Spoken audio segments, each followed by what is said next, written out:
Então, assim, trauma raquimedular na população pediátrica, né? Esse seria o tema de discussão.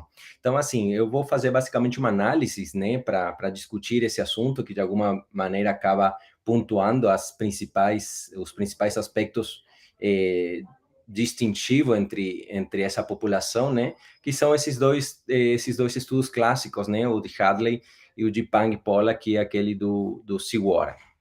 Então, assim, existem particularidades nas lesões que acometem a coluna vertebral das crianças.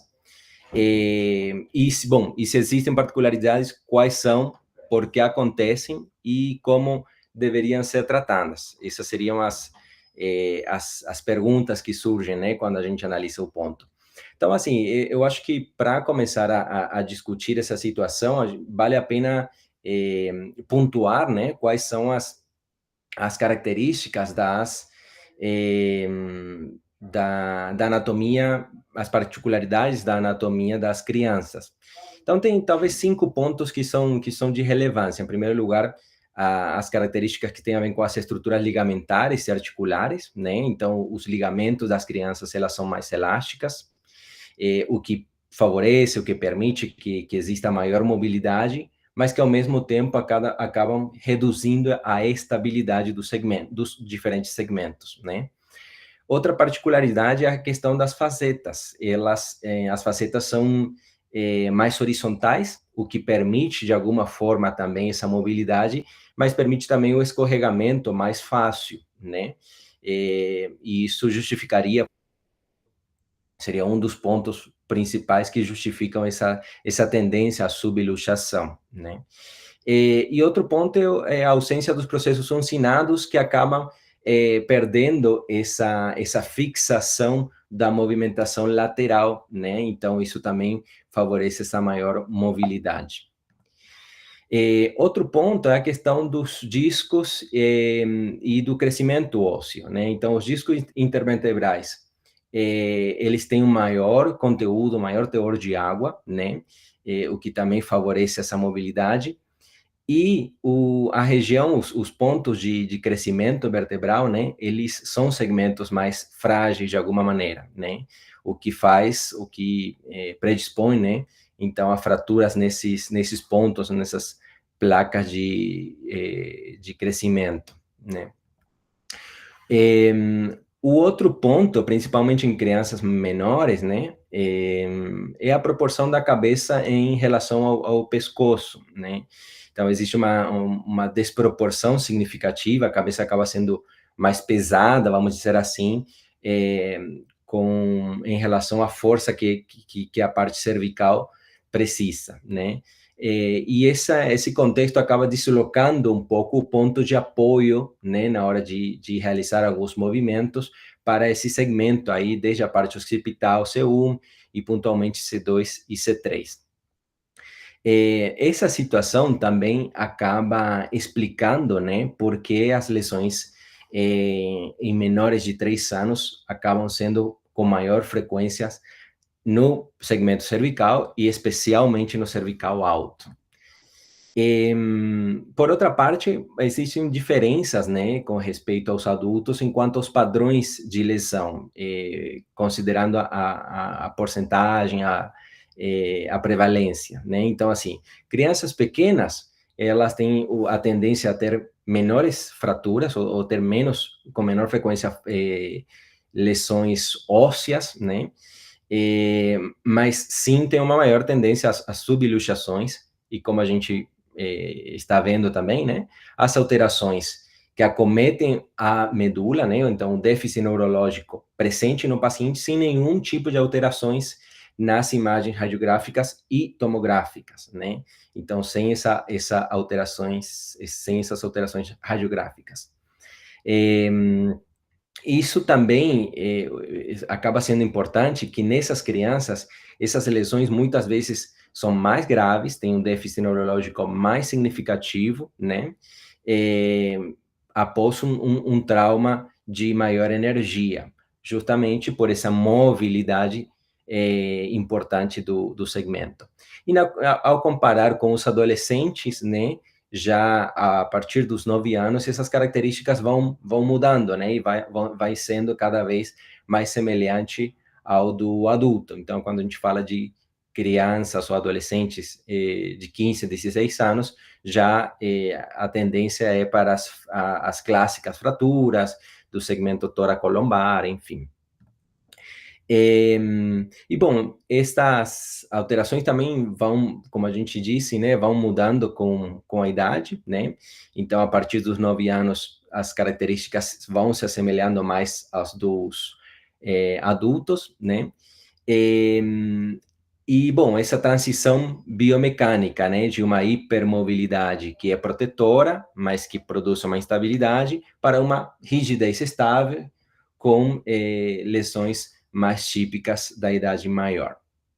Então, aí a gente tem esses dois trabalhos, né? Por um lado, um trabalho que foi publicado em 88, né? Que é o trabalho do autor Hadley, que ele avaliou, no geral, lesões da coluna, né? Em crianças.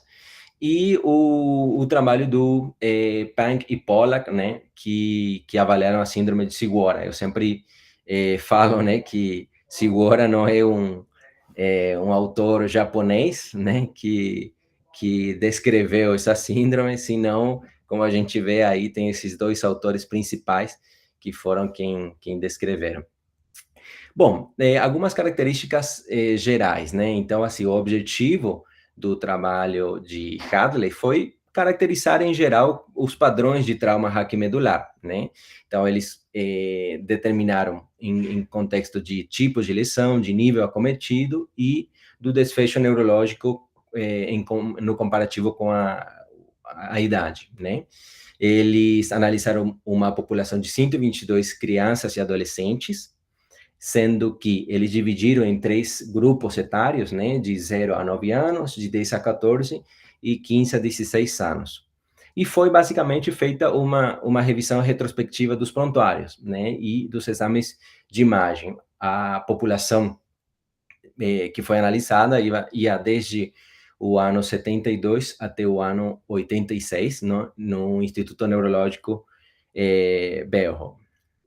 Daí, eles avaliaram a classificação, né, em 4 tipos de padrões: as fraturas tradicionais, as fraturas acompanhadas ou associadas a uma subluxação, a subluxação isolada e o Siguora.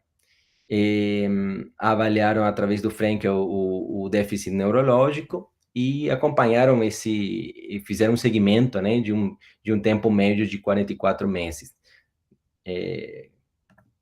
Tudo retrospectivo, na verdade, né? E bom, e o trabalho da síndrome de Siguora, o objetivo principal era descrever essa síndrome, lembrando que, na verdade, esses autores já publicaram alguns trabalhos previamente, a partir do ano 82, pelo menos o que eu tenho visto, eles já começaram a publicar trabalhos nesse sentido, né? E nesse trabalho que eles publicaram no ano 88, 89, já basicamente eles fizeram uma análise retrospectiva, né, de 55 crianças, também todas menores de 16 anos. Eles não organizaram por grupos etários, né, mas fizeram uma análise descrevendo as variabilidades ao longo com as diferentes cidades, né? Então, eles fizeram uma análise da história clínica e da parte radiológica também, né? Então, assim, eles classificaram as lesões por cervical alta, né, de C1 ou C0 a C4, de C5 a C7, e lesões que acometiam a coluna torácica. Correlacionaram também a idade com a gravidade e o pronóstico neurológico, considerando o déficit que apresentavam desde a admissão. Então, assim, rapidamente, os pontos mais relevantes assim, desses dois trabalhos. Então, o foco, no caso do trabalho do Hadley, era avaliar todos os padrões de trauma nessa população, e no caso do Pang e Pollack, eles avaliaram para descrever mesmo, caracterizar o Siguora, né? A população foi dos 0 aos 16 anos, nos dois trabalhos. Eh, no caso do trabalho do Hadley, então, eles estabeleceram os padrões, né? 41% tinham uma fratura, no, 33% tinha fratura associada à subluxação, 10% subluxação e 16% tinha síndrome de Siguora. No caso do Pan e Polan, eram todos Siguora, né? Sendo que, considerando o déficit neurológico, existiam pelo menos 22 pacientes com lesões ou déficits neurológicos graves desde a admissão e 33 com déficit leve. Um ponto que eu acho importante destacar desse trabalho da síndrome de Siguora é que eles consideraram também e fizeram algumas considerações a respeito dos pacientes que apresentaram um déficit neurológico tardio. Quer dizer, pacientes que inicialmente, ou na avaliação inicial, não tinham déficit e que a partir de 30 minutos até 4 dias apresentaram déficit, né? E também os que se apresentaram com recorrência, quer dizer, começaram a ter certo grau de melhora do déficit neurológico e houve, né, no acompanhamento, uma recorrência da sintomatologia. Esse grupo de pacientes, eles descreveram também como um grupo especial em questão de prognóstico, né, tendo um prognóstico mais reservado em comparação com outros pacientes. E, bom, considerando a idade e o padrão das lesões, então o trabalho de Hadley, ele colocou que, no geral, pacientes menores de 9 anos tinham uma tendência, né, a ter mais subluxação e síndrome de Siguora, né, e as lesões se caracterizavam por ser mais no segmento occipito C2, sendo que 72% dos pacientes menores de 9 anos tinham lesão cervical. E desses, 50% eram no segmento occipito C2. No caso do trabalho do Siguora, considerando as crianças menores de 8 anos, né? No geral, tiveram lesões, uma tendência a ter lesões mais graves e sempre, né, em correlação com outro trabalho, lesões mais altas. No caso, eles avaliaram como segmento alto C1 a C4.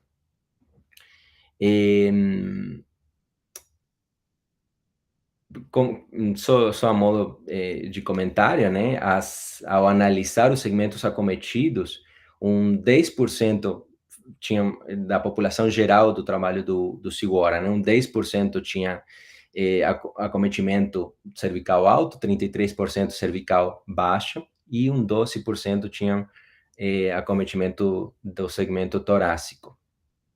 E, bom, como que evoluíram esses pacientes? Então, assim, 89% dos pacientes que tinham um déficit ou lesão neurológica incompleta tiveram melhoras. Agora, apenas 20% dos que tinham uma lesão completa tiveram algum tipo de recuperação. No caso do trabalho do Siguora, né, o prognóstico, na verdade, estava mais definido pelo status inicial. Então, os pacientes que tinham um déficit já grave desde o começo, também a evolução, o prognóstico foi menos favorável, né? E o tratamento, no geral, foi realizado o tratamento conservador. No caso do trabalho de Hadley, os 78% dos pacientes, aliás, os 84% dos pacientes receberam tratamento conservador e apenas 16% recebeu tratamento cirúrgico. No caso do trabalho do Siguora também, né, a tendência foi a uma imobilização rígida, sendo com halo, sendo com colar por pelo menos 3 meses, e a cirurgia foi realizada em poucos casos em que existia uma estabilidade importante. Bom, qual que foi a contribuição dos dois trabalhos? No caso do trabalho de Hadley, ele definiu de alguma forma, né, ou caracterizou melhor algumas características epidemiológicas e clínicas, né? Por isso que ele é um trabalho que é considerado das bases dentro do trauma raquimedular pediátrico, e mostrou algumas tendências, né, que a gente hoje considera como elemental na hora de considerar o acompanhamento nesses pacientes. E sem dúvidas que o trabalho de Seward também, ele definiu, né, essa síndrome caracterizada, né, em que idade, em que faixa etária, em que segmentos, enfim, esses pontos de importância. Bom, considerações finais, então, considerando os dois trabalhos. A gente tem que lembrar, né, são trabalhos realizados no final dos anos 80, né, então, assim, na época não tinha disponível a ressonância magnética, né? Hoje em dia é mandatório, né? Qualquer paciente que tem uma lesão neurológica sem uma correlação radiográfica, a gente precisa de um estudo de ressonância para caracterizar essa lesão, né? Mas naquele momento aparece essa síndrome mesmo sem ver essa lesão medular num exame que possa confirmar, né? Então, assim, sempre que houver, né, um déficit neurológico, é mandatório essa ressonância. Lembrando, né, crianças menores de 9 anos, essa tendência é bem mais significativa. A tendência é para o tratamento conservador ainda em nossos dias, né? Já que fixar o segmento, né? A gente sabe que na maioria dos casos são pacientes que vão estar ainda numa faixa etária de desenvolvimento, de crescimento, né? Então a gente tem que reservar o procedimento cirúrgico para casos bem específicos. Lembrar, né, aquele ponto que o trabalho de Pang e Pollack, eles caracterizaram, né, de que esse déficit pode aparecer em um período mais tardio, né, então o paciente, crianças menores de 8 anos, então podem se apresentar dessa forma, sem déficit, mas horas depois ou até 4 dias depois, após o trauma, aparecem esses déficits. A maior déficit neurológico, pior o prognóstico, né?